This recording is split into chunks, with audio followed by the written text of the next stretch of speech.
I just arrived at work as the hospital's lead sonographer and was looking at the patient's schedule for the day when my boss told me to go immediately to the OR.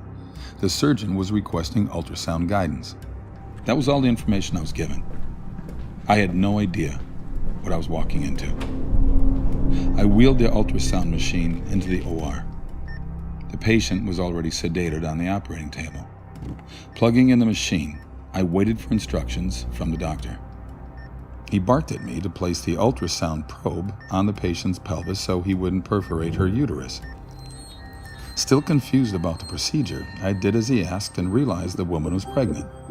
She was in her second trimester, so I easily determined the gender of her baby, a little girl. Stunned, I watched the doctor thrust a catheter into the amniotic sac.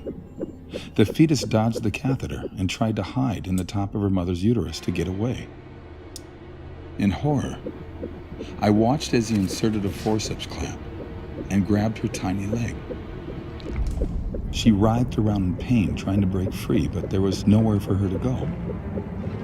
Then the doctor pulled hard until her leg ripped away from her body. She recoiled and violently twisted around in pain and curled herself into a tight ball.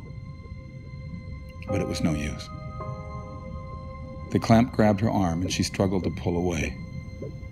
Her movements weakened now because she was dying. He pulled her arm off of her body. My vision blurred. My eyes filled with tears.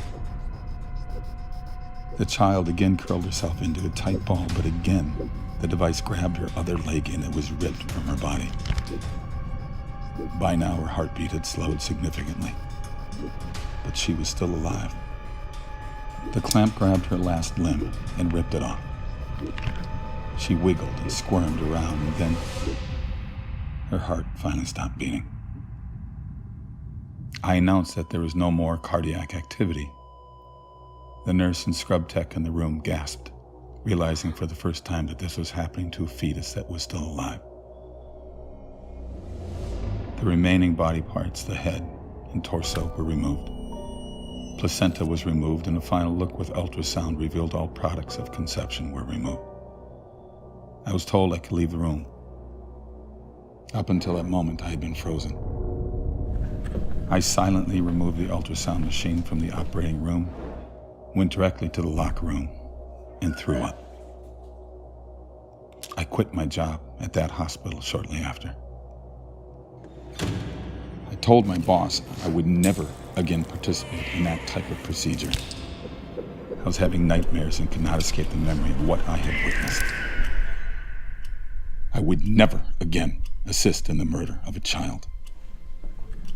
It was over 20 years ago, but it's just as vivid in my mind today as the day it happened. The saddest part is that this procedure is still happening today. People have no idea we are murdering babies in this way. They think it isn't a person, that it's just a mass of tissue.